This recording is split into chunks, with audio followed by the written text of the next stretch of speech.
Hello and welcome to Rev Sports, another special live show. We have much to talk about today. I'm Gargi Raut, and joining me is Shomik Chakrabarti from Cuttack. He will give us all the updates from Barabati Stadium. We have Shubhayan and Atriyo joining us from the Eden Gardens, where Mumbai is crumbling against Haryana. But let's go to Shomik first of all because he has some important news to give you all about Virat Kohli, whether or not he's fit for the second ODI or not. That's the question everyone is asking. Shomik, take it away.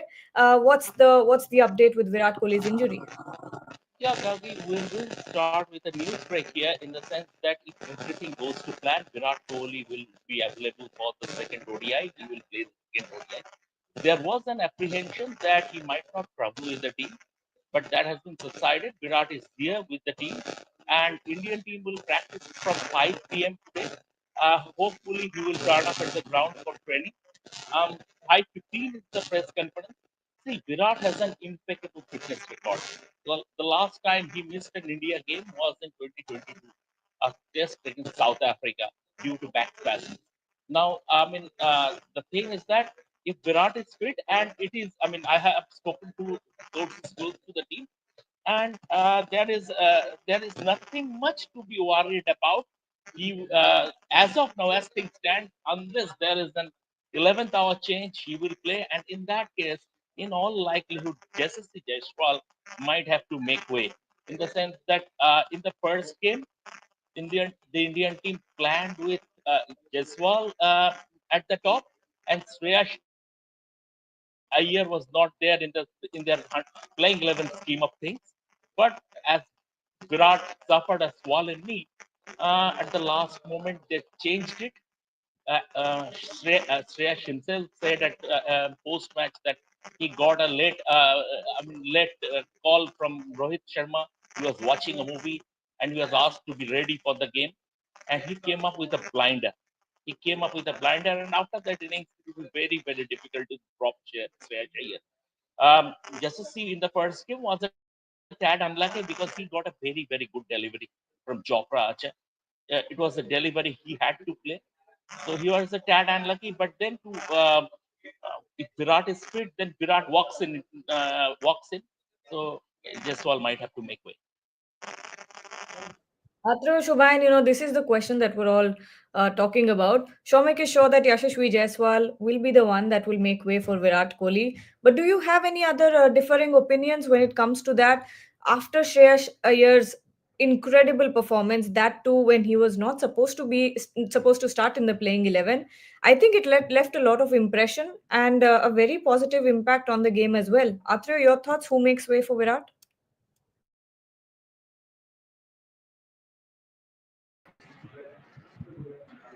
Yeah, see, in the first place, I was very surprised to learn that Shreyash Iyer wasn't originally in the 11 because he was India's designated number four batsman at the World Cup. That was almost 1.5 years ago, and he was quite successful. After that, India didn't play too many one days, so I was very surprised that why he's being left out of the 11 if Jaiswal is to play. Now, after that innings, there is no doubt anymore. He will bat at number four. Two reasons. One is done well. And two is, if you include Jaiswal in the 11 in case of Iyer, then he tinker with the batting lineup. Jaiswal has not batted at number four ever. So either he had to bat at number four or number three. That would mean dislodging Virat Kohli from number three. So that would have disrupted the batting order. And now what we have is far more logical. This is, I think, going to be the formula or the combination, batting combination going ahead in the immediate future. Shubhayan, what's your opinion on this? Yashasvi Jaiswal is the most likeliest to make way for Virat. Yeah, of course. As Atroda said, he was surprised. Even I was surprised to see, but to learn that Shreyas Iyer was not supposed to play. He was perhaps India's most impactful batter in the ODI World Cup. Yes, Virat scored more centuries. Rohit gave good starts in the World Cup, but Shreyas is half centuries. He scored 500 plus runs in the World Cup, including some very crucial century versus New Zealand, that attacking century. I think there were plenty of knocks to have sealed his spot at number four. And not only number four, the India top six which played in the World Cup should not be tinkered. I think they did a fantastic job. And when it comes to ODI cricket, in T20 cricket, you can debate their approach, some of the players' approach. But in ODI cricket, no one has done nothing wrong. It is a very settled side, and why tinker with something which is giving you results. So in my opinion, Yashasvi has done really well in T20s and Tests, but he has to wait for his chance in ODIs. We have seen plenty of talented players, informed players who have waited for their chance in other formats. So why not Yashasvi in ODI format? His time will come. He is a definite all format player for India in the future. But for now, he will have to wait for his opportunity uh, until Rohit Sharma calls it quits. So that is where he will get his chance. Before that, I don't see his spot in the playing 11, unfortunately. So yes, I think Yashasvi will have to make way once Virat is fit and gets back into the playing 11 in Qatar. Somik, as Ryan also brought up, and I've been reading the comments, people are already talking about Rohit Sharma dropping himself and Yashashvi Jaiswal opening. What are your thoughts about this? A lot of people are suggesting this in our comment section. See, in isolation, Rohit Sharma has failed in just one game. You consider the 50 over format. I'm not considering his travails over the last 6 months. Great ball cricket. And before the first game, when he came for the pre-match press conference, he was asked about his form, and he snapped back. What kind of question is this? Like, so he will consider it as a case in isolation. He has shown enough signs that it is. I mean, he there is a trickle down effect. There is a trickle down effect of his red ball form, and he is walking toward. He has sort of entered the twilight zone as far as international career is concerned. But just after one ODI, he will drop himself. It is not going to happen. You will give him enough opportunity. And I have sent a picture on our group of the Barabati pitch. And from a distance, it looks like a belter. It looks like a belter. I don't know. Nobody knows how it will behave on the match day. But from a distance, this picture is taken from the press box balcony. So it looks like a belter. And maybe this is his best chance to get back into the group. If he fails here, it would be already it's a very big concern. His form is a huge concern for the Indian team, for himself also. Going into the Champions Trophy, he looks the weakest link in this Indian team as far as batting is concerned. But still, I mean, this is the surface. He should rather back himself to get back to form. Whether that will happen, because Rohit's problems are basically down to slowing reflexes. Whether he can still handle 90 mile per hour fast bowlers, that we have to see. But I think it would be it would be a little leisure to think that Rohit would drop himself for the second ODI. Atra, before we start talking about the Ranji Trophy game, and there are a few questions on Ranji as well. Uh, we're talking about Rohit Sharma failing only in the first ODI. It's only been one game, but what we're seeing and what we're looking at is that he looks, out of touch, completely out of touch. What are your thoughts? One second. Format. Yeah, go ahead. These are two different formats, so we shouldn't really compare the two or shouldn't judge one on the basis of another. So I think Shomik is right in saying that he has failed in one match so far, but at the same time, there are no runs under his belt in the recent past, which are irrespective of the format. And I think he hasn't scored a played a, after Sri Lanka one day series. I don't think he has done anything significant. So that will be a pain on the back of his mind.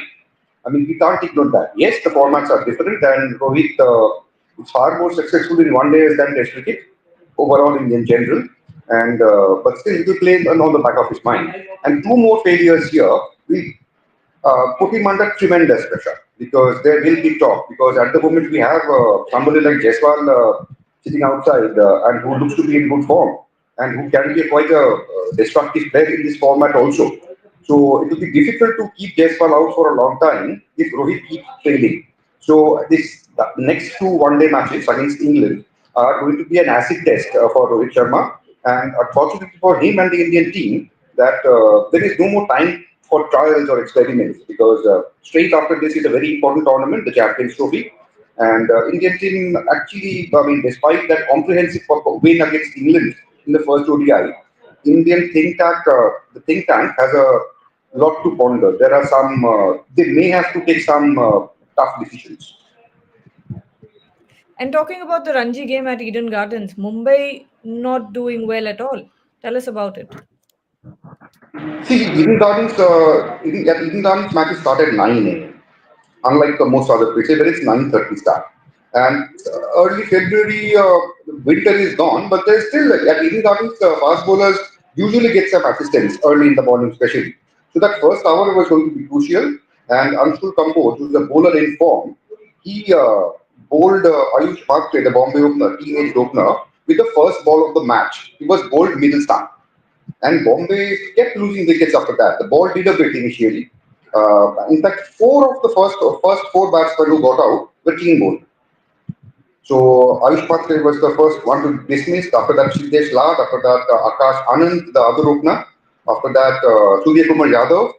Ajinkya Rahane and Shivam Dubey looked to have steadied the ship to an extent. Both scored in the 20s and put together some 40 runs or 40 50 runs, less than 50 innings. And but both of them got out before lunch. So Bombay, as we see now, they are in a difficult spot. 101 for six is not a good score on this wicket. But as we have seen earlier in the season, that Bombay batting starts after losing 5 wickets. I mean that happened a number of times in this season. So right now, Shardul Thakur and Shams Murani are batting. After that, they have Tanush Kotian.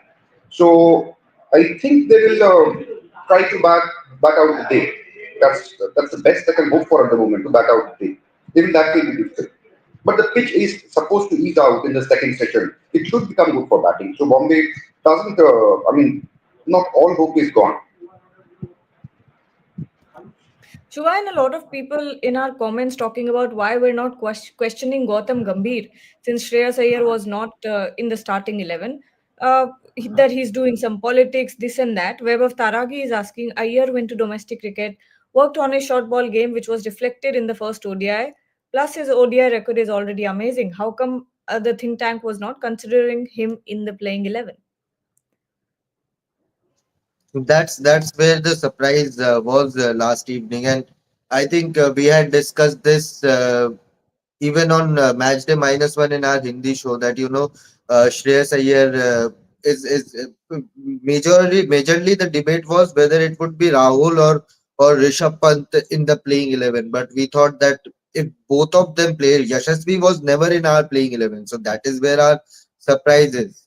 Because in Champions Trophy you will mostly play Shubman and Rohit in the top of the order. But since Gautam Gambhir has this obsession of left and right hand combination in across formats. Even in Australia, we saw Jaddu getting promoted when he was playing regularly.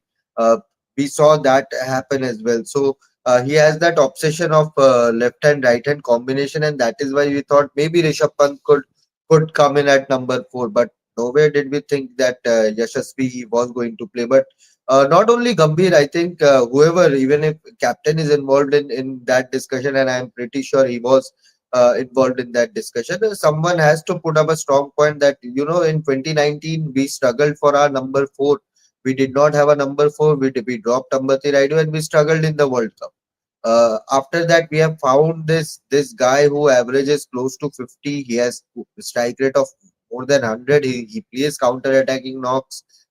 Yes, he has some sort of troubles against short balls, but he has been working hard for a very long time.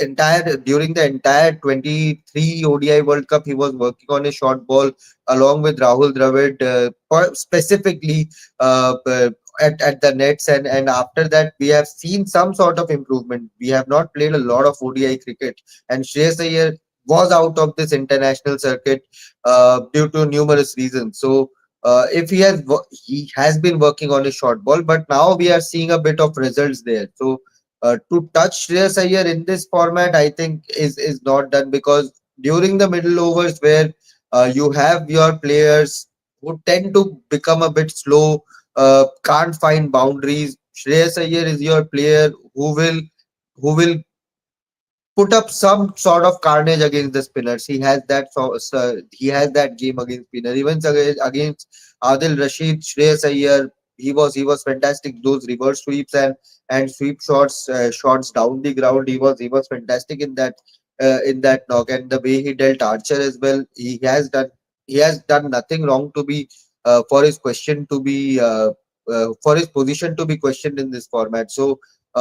Shreyas Iyer for me is your top three players in the playing 11 list. When you make the playing 11, I think after captain, after wicket keeper, since Jasprit Bumrah is not there, I'll put Shreyas Iyer's name in that playing 11 and then decide the following players. Shomik, yesterday we were talking about whether or not Barabati Stadium is ready at this point because there were some questions about cement seating, this and that. How does the stadium look? No, the stadium. See, there's a massive craze. There's some issues with tickets in the sense. What happens? But the Barabati Stadium has a capacity of 45,000. Out of that, about 30,000 tickets are complimentary tickets. So for public, only 15,000 tickets are available. Now they started selling those tickets online. There were there was a technical glitch. Then they decided to sell it offline, physical tickets. So 3 days back, what happened? When they issued those physical tickets, there was a near stampede-like situation at the Barabati Stadium, and the police had to use water cannon to disperse the crowd. 10 people reportedly fell unconscious. That's the thing. I mean, there are club quotas, district quotas, stuff like that. Shomik, That's sorry why to interrupt 30,000. you. Huh?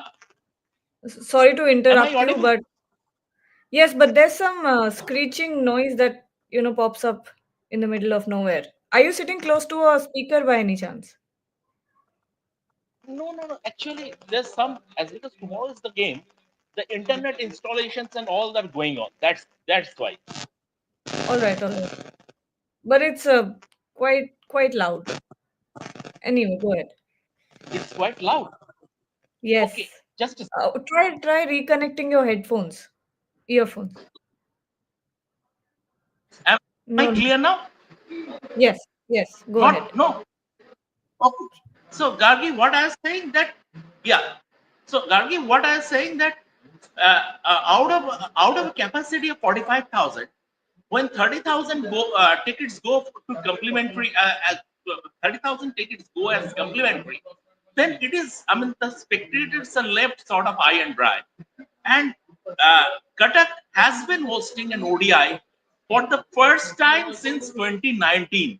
2019, India played against West Indies here. In 2022, they hosted this when he hosted a T20 game. But an ODI is coming after a gap of 5 years. In that game, Virat Kohli was the player of the match. He scored 85. Rohit Sharma scored 63.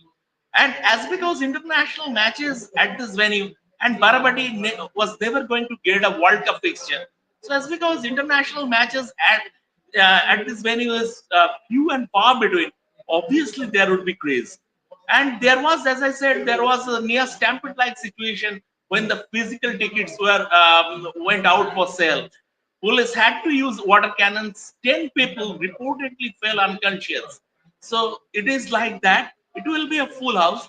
As far as sitting is concerned, it looks okay. There are no problems. All right, all right.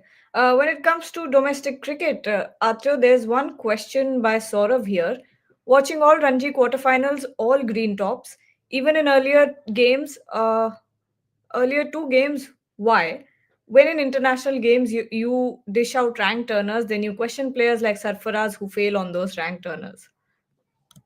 Your answer to this. See, we shouldn't equate the two. World Test and Test Championship, all Test matches are under that purview. So over there, the factor of World Test Championship points come into play. That comes into play. So teams want results. And I wouldn't call the England's wicket a green top. It's not exactly a green top. And there is a bit of grass from a distance. It seems as if there is a bit of grass. But coming back to the question, it's a very important observation. See, what happens is, in order to qualify, the teams go for outright wins this stage in the group stage. So that's why possibly you see a lot of result-oriented wickets. Sometimes you get rank turners also. But winter, northern India, eastern India, those places, the ball does a bit. Not ball does more than a bit. So it's natural that the home team, which wants to glean maximum points from those matches, they will go for something which assists the fast bowlers. Because in these parts of the country, northern India and eastern India in particular, it's in the winter, December, January, November, at that time, it's difficult to produce rank turners because of the weather and all that. So teams go for result-oriented wickets which in most cases are seamer-friendly pitches. So it's a very good observation, and I am not sure about the other three venues. I haven't taken a look yet, but as far as the group matches go, that is one reason. I can give you one example straight away. Teams like Haryana and Bengal, uh, their strength is fast bowling, so they will go for the pitches which assist fast bowlers. There are other teams also. So that is one explanation, and I don't think we can say that universally. I mean, uniform. There's a uniform. There's a pattern of green tops for Ranji matches, but it's a good observation. There's some question in Bengali super chat. Not sure what this said. Read it out, Gargi. अरे it's Bengali. अरे लिखा है English में, read it out. Comic the practice session air update দাও কেমন কেমন হলো? হলো open players রাখি কোচে That यार is तो बढ़िया है. that is saying no one. You are fantastic, Gargi. You are fantastic. It is like writing in Roman. It is like writing in Roman. Earlier, during the days of telex, what used to happen? All Bengali newspaper journalists used to write in Roman. So, Gargi, as far as the practice update is concerned, we have already mentioned Indian team will train from 5 p.m. and 5:15 is the press conference. England are not training today. They will not. They will not hold a press conference. And just one question I would come to. Shivana very rightly pointed out this left-right obsession team. I mean, the thing is that clearly since Sri Lanka, we have been saying that there is a clear obsession of loading this. Uh, yes, sort of hell bent that this left-right combination is on in the middle or during middle overs. But then again, as Sunil Gavaskar always says, you must always pick your best 11. You must always pick your best players. I mean, imagine you are you are picking Larry Gomes ahead of Vivian Richards just for the fact that Larry Gomes is a left-hander, which doesn't make any sense, right? yes and let's take final few comments before we close the show. Fitmonk is asking only in Indian cricket a match winner like Pant can be benched out. Also KL is not even 50% when it comes to Rishabh Pant's keeping skills. Shubhain, you want to take this? Again, KL was fabulous in the World Cup, and even before Rishabh Pant's accident, it was KL Rahul who was keeping wickets in your ODI format. So, and KL has done nothing wrong. He has scored runs. He has scored. Even with the gloves. KL was brilliant during the World Cup and has done nothing wrong to be dropped. Yes, you can question. Uh, Gautam Gambhir or team management or think tanks decision to put him at number seven when he walked out to bat. It was number seven because Akshar was promoted up in the order. That you can debate, that you can discuss, and even Rishabh Pant I think in ODI format has not really clicked. It did not really click when he was playing. He had his spot, and there was a lot of criticism around his offside game, his strike rotation skills and all whatnot. So And that is why Rishabh was dropped in the first place. He was your first choice wicketkeeper before KL Rahul, but after Rishabh Pant was dropped, they brought in KL Rahul, and since then KL Rahul at number five, number six has done nothing wrong to be dropped. And now you can question whether he has to bat at number five, which he was doing during the ODI World Cup, or he has to come down at number seven if Gautam Gambhir continues his obsession with left hand right hand combination. We can question his finishing skills, whether number seven is the appropriate spot or not. But even Rishabh Pant at number seven has to be a bit dubious decision if we swap them straight. But again, KL has done nothing wrong. Keeping wise, he has been very safe behind the stumps. Batting wise, he has been. If you take that ODI World Cup final knockout, which was a very poor partnership between Kohli and Rahul without a boundary from, I don't know, from 11th over to 40th over. I think there were no boundaries scored. So you can question that, but apart from that, KL has been flawless in this format and has done whatever has been required from him. So yeah, this is what it is. And finally, lots of people asking about Bumrah's injury update. Do we have anything new? I don't Wait think for so. another day. Wait for another day. That's your update on Bumrah. You have to wait for another day. So keep waiting, be patient. But whatever happens, we'll be back, and we'll be back at 5 as well. So don't forget to join us then. Till then, stay tuned. Thank you, Shomik Shubh.